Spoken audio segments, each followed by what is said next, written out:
بسم اللہ الرحمن الرحیم۔ کاشانہ بصیرت کا یوٹیوب چینل، کتاب کا نام ہے پاکستان کے دینی مسالک۔ یہ ہے پارٹ نمبر 30 اور حصہ چہارم ہم پڑھ رہے ہیں، جبکہ شیعہ اثنا عشری مذہب کے حوالے سے مطالعہ جاری ہے، اور اس حصہ چہارم کا مین ہیڈنگ ہے عصری مسائل، عین صاد ر چھوٹی ہے مسائل، اور اس میں سب ہیڈنگ ہے غیر مسلم حکومتوں سے تعلقات۔ آئیے مل کر پڑھتے ہیں۔ آج کی دنیا میں ریاستیں جس طرح سے ایک خاص شکل و صورت اختیار کر چکی ہیں، یہ گزشتہ دور سے بہت حد تک مختلف ہے۔ آج ساری دنیا کے ممالک عالمی سطح کے قوانین کے ساتھ بندھے ہوئے ہیں۔ عالمی معاہدوں پر مسلمان ممالک کے بھی اسی طرح سے دستخط موجود ہیں جیسے غیر مسلم ممالک کے ہیں۔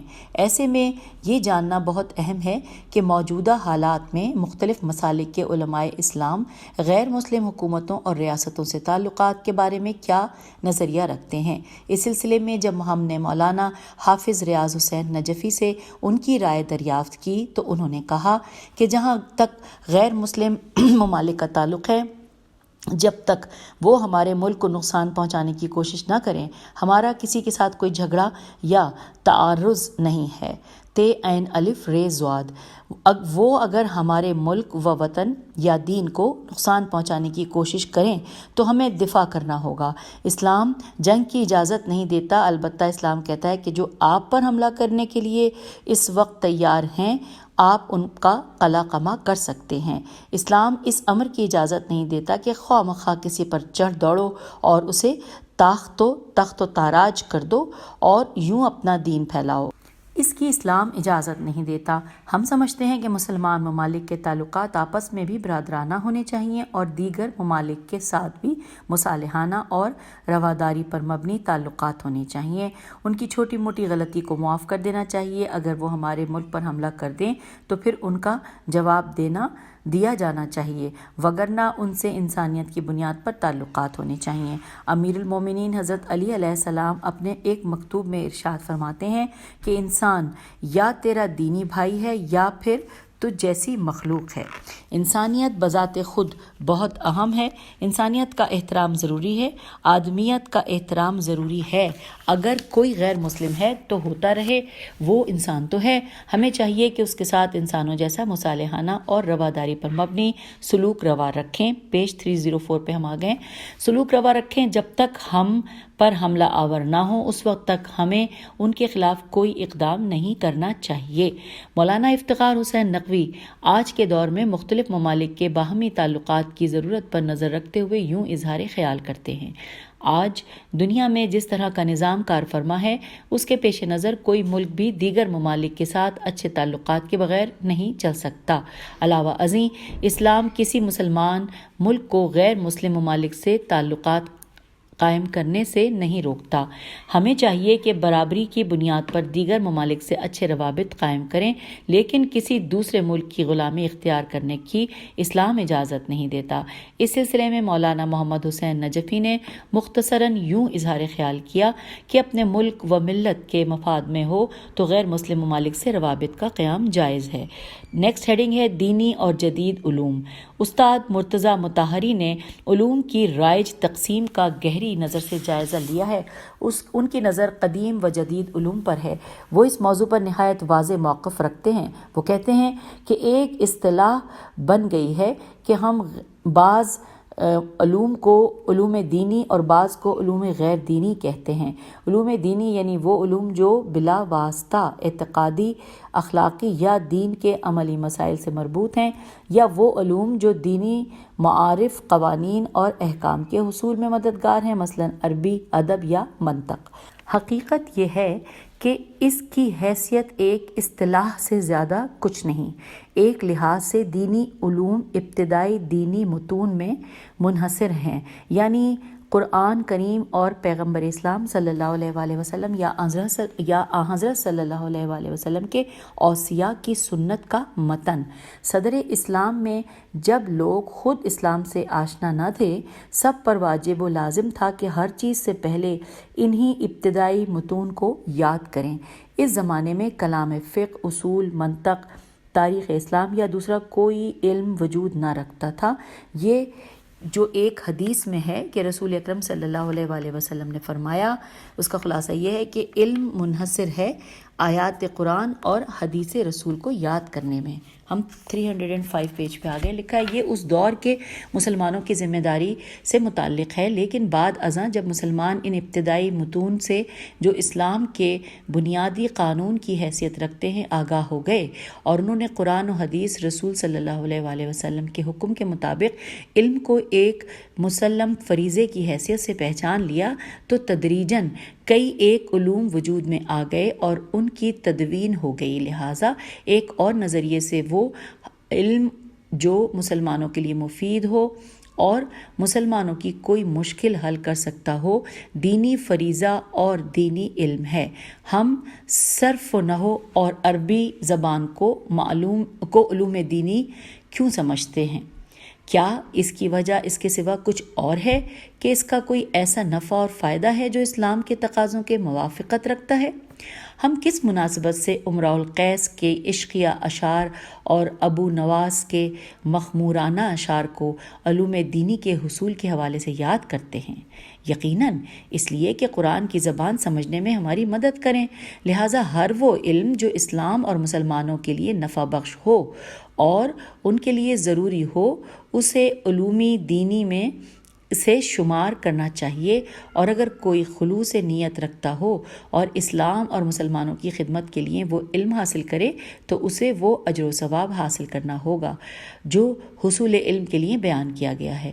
ایسا شخص بھی اس حدیث کے مصادیق میں شامل ہے۔ حدیث کا ترجمہ: فرشتے طالب علم کے پاؤں کے نیچے اپنے پر بچھاتے ہیں۔ آئیے آگے پڑھتے ہیں۔ لکھا ہے لیکن اگر خلوص نیت نہ ہو تو کسی بھی علم کے حصول کا کوئی اجر و ثواب نہیں، چاہے آیات قرآن ہی کیوں نہ یاد کی جائیں۔ پھر لکھا ہے اصولی طور پر یہ تقسیم ہی درست نہیں کہ ہم علوم کو دو حصوں میں بانٹ دیں، علوم دینی اور علوم غیر دینی، کہ کسی کو یہ وہم ہو کہ جن علوم کو اصطلاحاً علوم غیر دینی کہا جاتا ہے ان کا اسلام سے کوئی تعلق نہیں۔ اسلام کی جامعیت اور خاتمیت کا تقاضا ہے کہ ہر مفید اور نفع بخش علم جو اسلامی معاشرے کے لیے لازم و ضروری ہے اسے ہم دینی علم قرار دیں گے۔ آئیے اس حوالے سے ہم آپ کو حواشی میں سے ساتھ ساتھ بتا دیں کہ لکھا ہے کہ مطہری مرتضیٰ وہ دا گفتار، اور پھر بریکٹ پہ ہے انتشارات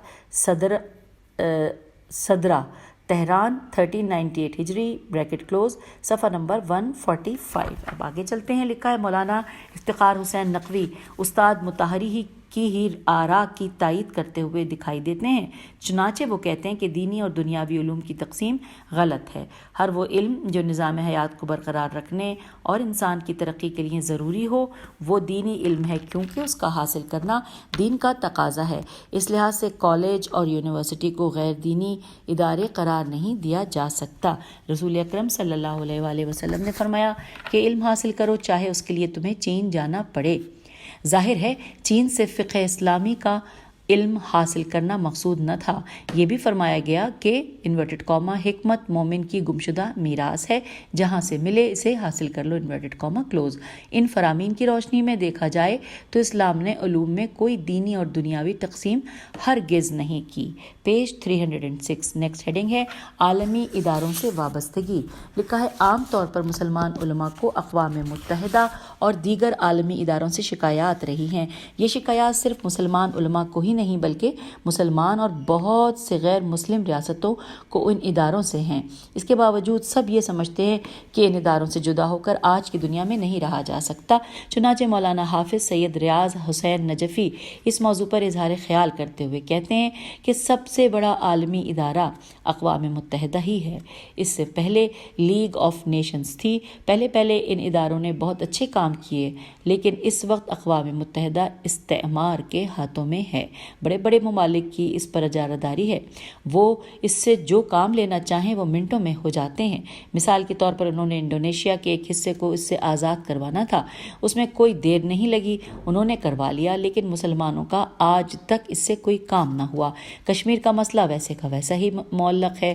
فلسطین کے لیے یہ ادارہ کچھ نہ کر سکا، بلکہ یہ عالمی ادارے تو لوگوں کو ظلم پر اکساتے ہیں۔ امریکہ نے افغانستان پر حملہ کرنے کے لیے اقوام متحدہ ہی کو استعمال کیا۔ عراق کے خلاف حملے کی سلامتی کونسل نے اجازت نہ دی تو امریکہ نے بلا اجازت ہی حملہ کر دیا، لیکن اقوام متحدہ امریکہ کے خلاف کچھ نہ کر سکی۔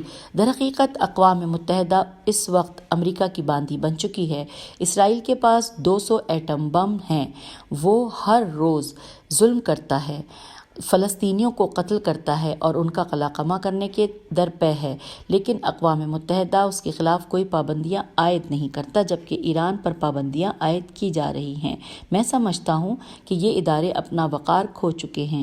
اب اگر مسلمان کچھ عقل سے کام لیں تو دوسرے لوگوں کو بھی ساتھ ملا کر نیا عالمی ادارہ قائم کریں۔ یو این او پر تنقید کرتے ہوئے علماء کرام اس کی خدمات سے بھی غافل نہیں ہیں۔ مولانا افتخار حسین نقوی کی رائے اسی امر کی غمازی کرتی ہے۔ وہ کہتے ہیں کہ یو این او کا قیام بنیادی طور پر دنیا میں امن و سلامتی کے لیے تھا۔ یو این او نے بہت سارے شعبوں میں انسانیت کی خدمت کی ہے، لیکن شروع دن سے ہی اس میں 5 ایٹمی طاقتوں کو ویٹو پاور دے کر ان کی بالادستی قائم کر دی گئی تھی، جس کی وجہ سے انہیں موقع مل گیا کہ اس عالمی ادارے کو اپنے مفادات کے تحفظ اور فروغ کے لیے استعمال کریں۔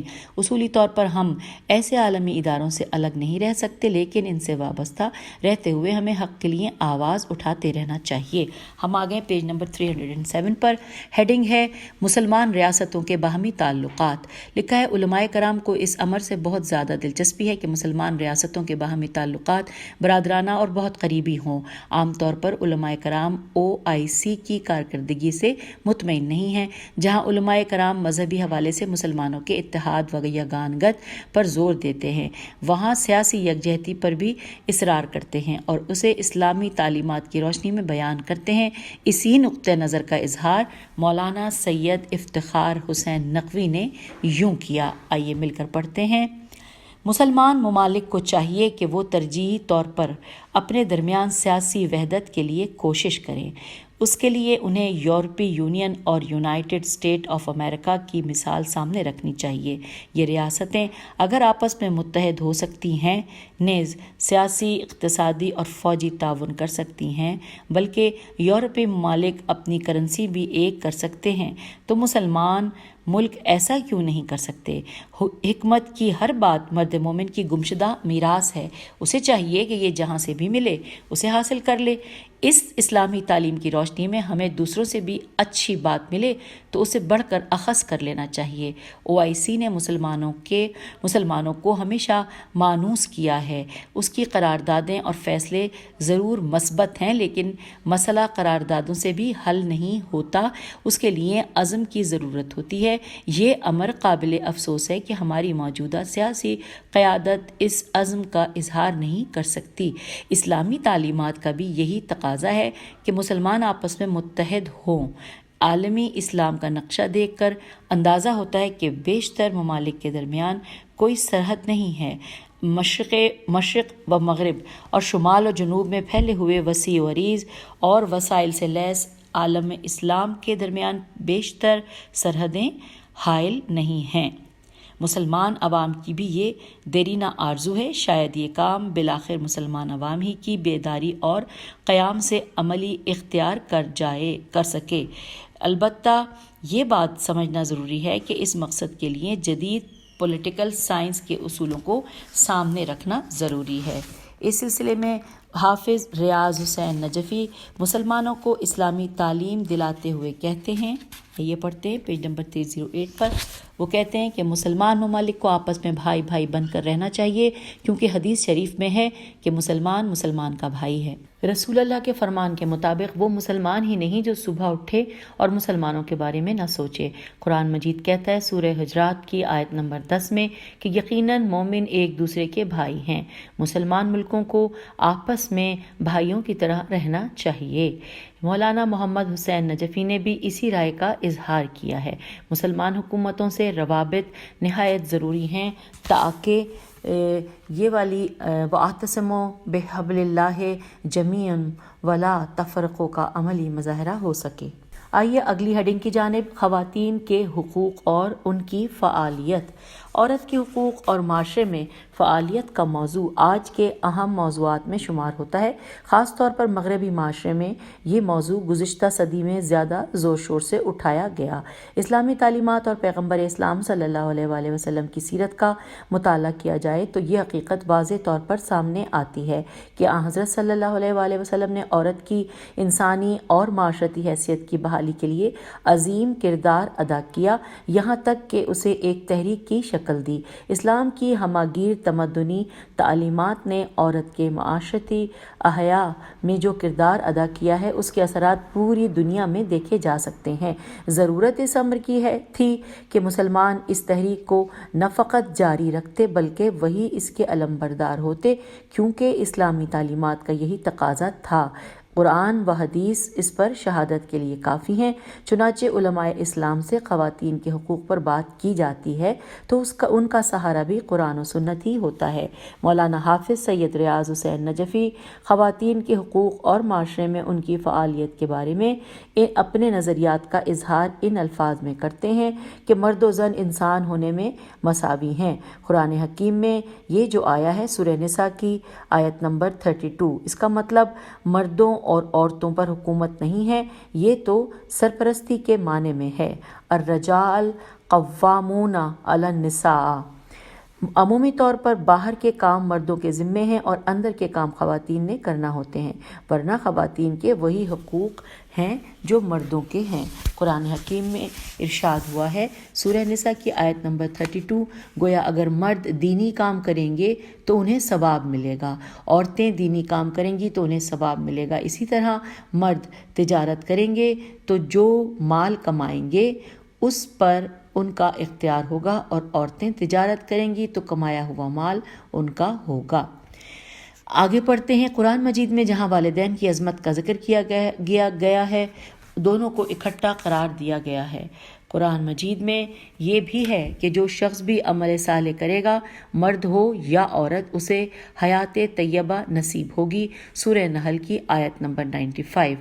عمومی احکام کے لحاظ سے بھی دونوں برابر ہیں۔ جسمانی تقاضوں کے اعتبار سے چند احکام میں فرق ہے۔ شادی میں بھی دونوں کا اختیار مساوی ہے۔ شادی کے بعد بھی دونوں کے اپنے اپنے حقوق ہیں، دونوں کو اپنی ذمہ داریاں ادا کرنی چاہیے۔ عورت کو ذلیل یا پست تصور کرنا خلاف اسلام ہے۔ عورت بھی مرد کی طرح انسان ہے، دونوں ایک ہی طرح پیدا ہوتے ہیں، مرد کا بالادستی جتانا درست نہیں ہے۔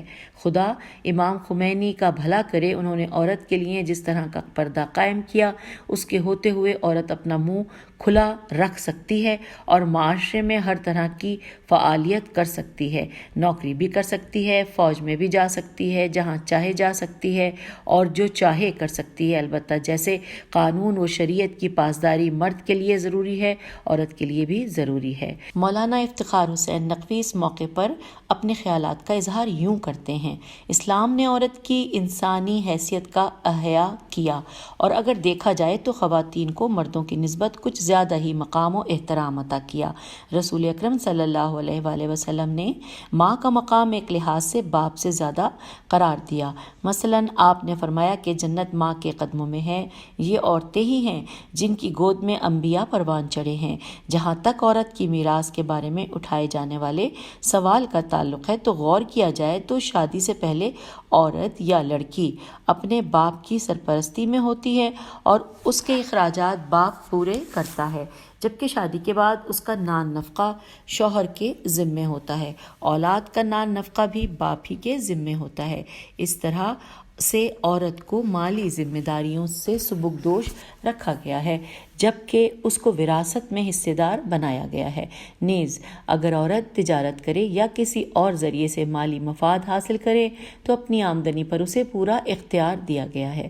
افسوس یہ ہے کہ ہمارے معاشرے میں عورت کے ان حقوق کا پورا احترام نہیں کیا جاتا جو اسلام نے اسے بخشے ہیں۔ دوسری طرف مغرب کی سرمایہ دارانہ مادی تہذیب نے عورت کو اپنے مفادات کا آلہ بنا رکھا ہے۔ ہم پیج 310 پر ہیں۔ نیکسٹ ہیڈنگ ہے غیر مسلم اقلیتیں۔ ایک مسلمان ملک میں غیر مسلم اقلیتوں کے حقوق کے بارے میں اسلامی نقطہ نظر بیان کرتے ہوئے مولانا حافظ ریاض حسین نجفی نے کہا کہ جب مدینہ منورہ میں نئی نئی اسلامی حکومت قائم ہوئی تھی اس وقت بھی غیر مسلموں کا مسئلہ درپیش تھا۔ مدینے میں یہودی بھی تھے اور کچھ مختصر تعداد عیسائیوں کی بھی تھی۔ رسول اکرم صلی اللہ علیہ وآلہ وسلم نے ان کے ساتھ میثاق مدینہ کیا تھا، اس پر باقاعدہ عمل کیا جاتا تھا۔ ہمارے ہاں جتنے حقوق مسلمانوں کے ہیں وہ تمام کے تمام غیر مسلموں کو بھی حاصل ہیں۔ انہیں اپنے دین و مذہب پر عمل کرنے کی مکمل آزادی ہے۔ البتہ بعض ایسی خرابیاں ان میں پیدا ہو گئی ہیں جو ان کے مذہب میں نہیں تھیں۔ انہیں علل اعلان کرنے کی آزادی نہیں ہونی چاہیے۔ مثلاً انہیں علل اعلان شراب خوری کی اجازت نہیں ہے۔ وہ بے شک اپنے گھروں میں پیتے رہیں، البتہ عیسائی اور یہودی خود بھی شراب خوری کو غلط سمجھتے ہیں۔ اب چونکہ ان کا سماج اور معاشرہ اس طرح سے بن چکا ہے کہ وہ شراب یوں پیتے ہیں جیسے لوگ پیپسی وغیرہ پیتے ہیں، اس لیے انہیں گھروں میں اس کی اجازت ہونی چاہیے۔ یہ جو بعض اوقات ہمارے لوگ غیر مسلموں کے خلاف خود سے اقدام شروع کر دیتے ہیں، اس کی وجہ یہ ہے کہ قوم مجموعی طور پر تہذیبی اعتبار سے ابھی درکار سطح پر نہیں پہنچی۔ اس میں صرف غیر مسلموں کا معاملہ نہیں ہے، اگر کسی بیچارے مسلمان سے بھی غلطی ہو جائے تو بھی وہ ایسا ہی کرنے لگتے ہیں۔ اگر کوئی مسلمان کہیں قرآن پاک ہاتھ میں لیے کھڑا ہو اور خدا نخواستہ قرآن پاک اس کے ہاتھ سے گر جائے تو لوگ اس کے خلاف بھی شروع ہو جاتے ہیں، اس کا گھر جلا دیتے ہیں اور بھی بہت کچھ کر گزرتے ہیں، حالانکہ اس نے جان بوجھ کر تو ایسا نہیں کیا ہوتا۔ لہٰذا یہاں مسلم و غیر مسلم کا فرق نہیں ہے۔ اس طرح کا طرز عمل ایک غلط کاری ہے جو ہمارے ملک میں رواج پا چکی ہے۔ پیج 311۔ اسلام اس چیز کی ہرگز اجازت نہیں دیتا، یہ دین نہیں ہے۔ میرے باپ کو اگر کوئی شخص قتل کر دے، مجھے یہ حق نہیں پہنچتا کہ میں جا کر اس کے بھائی کو قتل کر دوں۔ جو قاتل ہے صرف اسے پکڑا جا سکتا ہے، کسی اور کو نہیں پکڑا جا سکتا۔ یہ جو اقلیتوں کے خلاف کبھی کبھار تشدد کے واقعات ہو جاتے ہیں، یہ معاشرے کی خرابی کا پتہ دیتے ہیں۔ یہ سب کچھ معاشرے کی خرابی کی وجہ سے ہو رہا ہے، اسلام اس کی اجازت نہیں دیتا۔ اور اب ہم اگلی ہیڈنگ کی جانب بڑھ رہے ہیں، انتہا پسندی اور دہشت گردی۔ مولانا حافظ ریاض حسین نجفی نے پاکستان میں انتہا پسندی اور دہشت گردی کی روش کا جائزہ لیا اور اس سلسلے میں اپنا تجزیہ یوں پیش کیا۔ انتہا پسندی اور دہشت گردی کی وجوہات کے بارے میں پہلی بات تو یہ ہے کہ ہمارے ملک کی سب سے بڑی خرابی یہ ہے کہ یہاں قانون کا نفاذ سرے سے ہے ہی نہیں۔ 1973 کا آئین لکھا ہوا ہے لیکن اس پر عمل نہیں ہوتا۔ جس کے پاس پیسے ہوں اور جو کرسی پر بیٹھا ہو وہ قانون سے مستثنیٰ ہو جاتا ہے، غریب آدمی کو پکڑ لیا جاتا ہے، اس کے خلاف قانون حرکت میں آ جاتا ہے۔ ثانیاً یہ کام آج شروع نہیں ہوا، یہ کام 1980-81 سے شروع ہے۔ بڑے بڑے ڈاکٹر، انجینئر اور علماء قتل ہوئے، بڑی بڑی شخصیات ماری گئیں، بڑی بڑی انجمنوں کے سربراہ مار دیے گئے، لیکن ان میں سے کسی کے بارے میں ہماری کسی حکومت نے بھی کچھ نہیں کیا۔ ظاہر ہے کہ پھر خون رائیگاں تو نہیں جاتا، لہٰذا اب جو کچھ ہو رہا ہے یہ مکافات عمل ہے۔ اس وقت جو لوگ شرارتیں کرتے تھے انہیں الٹا شہ دی جاتی تھی۔ حکمران کہتے تھے کہ ہم مذہبی معاملات میں نہیں پڑتے، اب وہ لوگ شرارتیں کرتے تھے یہاں تک آ پہنچے ہیں کہ ان سے نہ پولیس محفوظ ہے اور نہ فوج، ان سے اب اسکول اور یونیورسٹیاں تک محفوظ نہیں، ان سے بچے بھی محفوظ نہیں ہیں۔ اس وقت بھی صورتحال یہ ہے کہ کہا جا سکتا ہے کہ ہم نے اتنے دہشت گرد پکڑ لیے ہیں، لیکن ان کے خلاف مقدمے چلائے جانے اور سزا ملنے کا کچھ پتہ نہیں۔ گویا یہ کہنا درست ہے کہ یہاں کوئی قانون ہی نہیں۔ جس ملک میں کوئی قانون نہ ہو وہاں پھر جنگل کا قانون ہوتا ہے، جس کا جو دل چاہتا ہے کرتا ہے۔ نیکسٹ پیراگراف میں ہے کہ ملک کی حالات کے حوالے سے مسئلے کا جائزہ لینے کے بعد حافظ صاحب نے اس موضوع پر اپنا اسلامی نقطہ نظر بھی بیان کیا اور اس سلسلے میں تاریخ اسلام سے بھی استفادہ کیا۔ انہوں نے کہا، آئیے مل کر پڑھتے ہیں پیج نمبر 312 پہ۔ انہوں نے کہا کہ ان دہشت گردوں اور خودکش حملے کرنے والوں کا اسلام سے کوئی تعلق نہیں، کیونکہ یہ جو کچھ کر رہے ہیں اسلام اس کی اجازت ہی نہیں دیتا۔ رسول اللہ صلی اللہ علیہ وآلہ وسلم کا سب سے بڑا لقب رحمت للعالمین ہے۔ حضرت علی علیہ السلام کا قاتل ان کے سامنے کھڑا تھا۔ انہوں نے فرمایا کہ اس کے ہونٹ خشک ہو رہے ہیں، جو شربت تم مجھے دے رہے ہو وہ اسے بھی دو۔ یہی کردار حضرت امام حسن علیہ السلام اور حضرت امام حسین علیہ السلام کا رہا ہے، یہاں تک کہ حضرت عمر کہا کرتے تھے کہ میری پوری حکومت میں کسی ایک کو بھی تکلیف پہنچے تو قیامت کے دن میرا گریبان پکڑا جائے گا۔ اسلام اس دہشت گردی کی اجازت نہیں دیتا، نہ اہل سنت کا فہم اسلام اس کی اجازت دیتا ہے اور نہ اہل تشیع کا۔ البتہ اسلام ایک ہی ہے، یہ تو دو مکاتب فکر ہیں۔ اسلام ہرگز اس بات کی اجازت نہیں دیتا کہ اگر کسی ایک نے غلط کام کیا ہے تو کسی دوسرے شخص کو دہشت گرد حملے کے ذریعے مار دیا جائے۔ پاکستان کی فوج اور پولیس تو پاکستان کی محافظ ہے، یہ نہ ہوں تو ملک ایک دن بھی نہیں چل سکتا۔ ان کی وجہ سے تو ملک قائم ہے، انہیں قتل کرنا ہرگز اسلام نہیں ہے۔ مولانا افتخار حسین نقوی نے بھی اس حوالے سے اسلامی تعلیمات کا ذکر کرتے ہوئے عصری وجوہات کا بھی حوالہ دیا ہے۔ ان کا کہنا تھا کہ اسلام کا دہشت گردی اور دہشت گردوں سے کوئی تعلق نہیں۔ حقیقت یہ ہے کہ عصر حاضر میں دہشت گردی کے بانی اور اس کے فروغ کے ذمہ دار اسلام کے دشمن ہیں۔ انہوں نے اسلامی انقلاب کا راستہ روکنے کے لیے اس کی بنیاد رکھی۔ وہ اسلام کا چہرہ بگاڑنے کے لیے اس طرح کے گروہوں کو میدان میں لے کر آئے ہیں، ورنہ اسلام تو دیگر ادیان کے ساتھ باہمی رواداری سے زندگی گزارنے کا حامی ہے۔ اس کی مثال میثاق مدینہ سے دی جا سکتی ہے، جو پیغمبر اسلام نے مدینے کی طرف ہجرت کے بعد وہاں کے یہودیوں سے کیا تھا۔ ایک حدیث میں آپ کا ارشاد ہے کہ جو شخص پیٹ بھر کر سو جائے اور اس کا ہمسایہ بھوکا رہے تو اس کی عبادت قبول نہیں، چاہے اس کا ہمسایہ یہودی ہی کیوں نہ ہو۔ انورٹڈ کاما کلوز ہو گیا اور یہاں پر حصہ چہارم مکمل ہو گیا۔ اب ہم حصہ پنجم پڑھنے آ گئے ہیں۔ یہاں پر ہیڈنگ ہے عمومی معلومات اور اس کی سب ہیڈنگ ہے آبادی۔ پاکستان میں شیعہ اثنا عشریہ کی آبادی کے بارے میں یقین سے کچھ نہیں کہا جا سکتا۔ اس کی وجہ واضح ہے اور وہ یہ ہے کہ پاکستان میں مسلمانوں کے مذہبی مسالک کی بنیاد پر کوئی مردم شماری نہیں کی جاتی، لہٰذا جو کچھ بھی ہے سب تخمینہ ہے۔ تاہم کچھ کلیات ضرور معلوم ہیں جن کی بنیاد پر ایک ایسا اندازہ لگایا جا سکتا ہے جو حقیقت کے کسی حد تک قریب ہو۔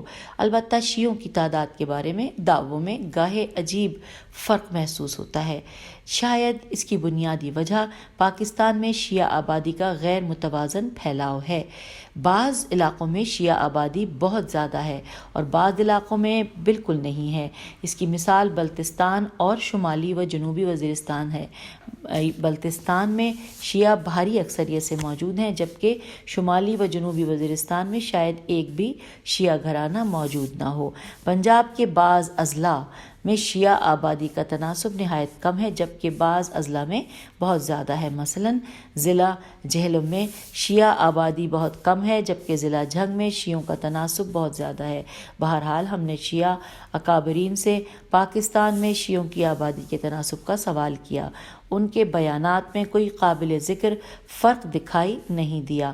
مثلاً مولانا افتخار حسین نقوی نے کہا کہ پاکستان میں شیعوں کی الگ سے کوئی مردم شماری تو نہیں کی گئی کہ جس کی بنیاد پر شیعوں کی تعداد کے بارے میں کوئی حتمی بات کی جا سکے۔ البتہ جسٹس ریٹائر منیر نے ایک کتاب جناح ٹو ضیاء لکھی تھی جس میں انہوں نے اس وقت پاکستان میں شیعوں کی آبادی 3 کروڑ بیان کی تھی۔ اب اس کتاب کو لکھے ہوئے ایک طویل عرصہ گزر چکا ہے۔ ہم سمجھتے ہیں کہ اس وقت پاکستان میں شیعوں کی تعداد 4 کروڑ کے لگ بھگ ہوگی۔ اس طرح سے کہا جا سکتا ہے کہ پاکستان میں شیعہ آبادی کا تناسب 25% کے قریب ہے۔ مولانا حافظ ریاض حسین نجفی نے شیعوں کی آبادی کے حوالے سے کہا کہ اس سلسلے میں میرا اپنا تو کوئی خیال نہیں اور ہمارے پاس ایسے کوئی اعداد و شمار بھی نہیں کہ جن کی بنیاد پر ہم کہہ سکیں کہ پاکستان میں شیعوں کی تعداد کیا ہے۔ تاہم جنرل ضیاء الحق صاحب نے اپنے زمانے میں کہا تھا کہ شیعہ حضرات پاکستان میں 21% ہیں۔ ہم اسی پر انحصار کرتے ہیں۔ پیج 314، یہاں پر ہیڈنگ ہے دارالافتاء۔ شیعوں کے دارالافتاء کے حوالے سے حافظ ریاض حسین نجفی نے بتایا، تمام بڑے بڑے مدارس میں باقاعدہ دارالافتاء موجود ہے جو باقاعدہ فتویٰ دیتے ہیں۔ تحریراً فتویٰ دیا جاتا ہے اور اس کا باقاعدہ ریکارڈ رکھا جاتا ہے، اس کی فوٹو کاپی رکھی جاتی ہے۔ تاہم یہ فتاویٰ مرتب کر کے ابھی تک کسی نے شائع نہیں کیے۔ اس کی مرکزی صورت اس طرح سے بنتی ہے کہ اگرچہ بڑے بڑے مدارس موجود ہیں لیکن وہ اکثر ہم جامعۃ المنتظر سے ٹیلی فون پر بات چیت یا خط و کتابت کے ذریعے فتاویٰ طلب کرتے ہیں۔ اس طرح ان کے الجھے ہوئے مسائل یہ جامعہ حل کرتا ہے، اور ان کے علاوہ براہ راست بھی بہت سارے مسائل ہمارے پاس آتے ہیں جن کا جواب دیا جاتا ہے۔ شیعوں کے دارالافتاء کے حوالے سے مولانا افتخار حسین نقوی نے وضاحت کی ہے کہ دارالافتاء کے حوالے سے پہلے اس بات کی وضاحت ضروری ہے کہ پاکستان اور باقی دنیا کے شیعہ ہر دور کے بلند مرتبہ شیعہ فقہا اور مراجع کی تقلید کرتے ہیں، لہٰذا جب انہیں کوئی مذہبی مسئلہ درپیش ہو تو وہ اپنے مرجع کا فتویٰ جاننا چاہتے ہیں۔ اس مقصد کے لیے وہ اپنے ملک کے علماء سے رجوع کرتے ہیں۔ اس سلسلے میں عام طور پر شیعہ عوام اپنے قریبی دینی مدارس سے رابطہ کرتے ہیں۔ تمام بڑے مدارس میں استفتاءات کا جواب دینے کے لیے علماء کا تعین ہوتا ہے جو متعلقہ مرجع کا فتویٰ بیان کر دیتے ہیں، اور اگر مرجع کی کتب میں فتویٰ نہ ملے تو مرجع کے دفتر سے رابطہ قائم کر کے فتویٰ حاصل کیا جا سکتا ہے، اور یہ کام آج کل انٹرنیٹ کی وجہ سے اور بھی آسان ہو گیا ہے۔ تمام شیعہ مراجع کی ویب سائٹ موجود ہیں اور ان کے دفاتر استفتاءات کا جواب ای میل کے ذریعے سے بھی دے دیتے ہیں۔ بیشتر شیعہ مراجع قم المقدس، نجف اشرف یا مشہد مقدس میں ہوتے ہیں۔ یہاں یہ بات قابل ذکر ہے کہ شیعوں کے ہاں زندہ مجتہد ہی کی تقلید کی جاتی ہے۔ اس طرح تازہ بتازہ اجتہاد کا سلسلہ اثری تقاضوں کے مطابق جاری رہتا ہے۔ ان میں سے ہر مجتہد کے اصول فقہ میں بھی اپنے نظریات ہوتے ہیں جن کی روشنی میں وہ احکام بیان کرتا ہے۔ نیکسٹ ہیڈنگ ہے وفاق المدارس۔ شیعوں کے وفاق المدارس کے بارے میں مولانا حافظ ریاض حسین نجفی نے بتایا کہ شیعوں کا ایک ہی وفاق المدارس ہے جس کا دفتر جامع المنتظر لاہور میں قائم ہے۔ اس سے 417 مدارس منسلک ہیں جن میں تقریباً 15,000 طلباء زیر تعلیم ہیں۔ میٹرک، ایف اے، بی اے اور ایم اے تک کی تمام سندات اسی سے جاری کی جاتی ہیں۔ اس وفاق کے فارغ التحصیل 6,000 سے زائد ہیں۔ البتہ ایسے علماء بھی ہیں جن کے پاس وفاق المدارس کی سندات نہیں ہیں، وہ نجف اشرف یا قم المقدس سے فارغ التحصیل ہیں۔ خاص طور پر وفاق المدارس کے قیام سے پہلے کے بزرگ علماء کو ان سندات کی ضرورت نہیں ہے۔ نیکسٹ ہیڈنگ ہے دینی مدارس۔ جیسا کہ اوپر بیان ہوا ہے کہ پاکستان میں اہل تشیع کے 400 سے زیادہ مدارس ہیں۔ ہم ذیل میں ان میں سے چند ایک کے نام پیش کر رہے ہیں: جامع المنتظر لاہور، جامع الکوثر اسلام آباد، جامعۃ اہل بیت اسلام آباد، دارالعلوم المحمدیہ سرگودا، جامع علوم اسلامی فیصل آباد، مخزن العلوم الجعفریہ ملتان، جامع علمیہ باب النجف جاڑہ ڈیرہ اسماعیل خان، جامع الحجت اسلام آباد، مدرسہ ابو تراب حالہ نیو حیدرآباد، جامعۃ العلوم الاسلامیہ جعفر طیار سوسائٹی کراچی، جامعہ علمیہ ڈیفنس سوسائٹی کراچی، دانشگاہ جعفریہ میر واہ ضلع میرپور خاص، مدرسہ مدینۃ العلم گوٹھ حاجی بخش زرداری ضلع نواب شاہ، مدرسہ محمدیہ جلال پور ضلع سرگودا، مدرسہ مظہر الایمان ڈھڈیال ضلع چکوال، جامعۃ الشہید مطہری ملتان،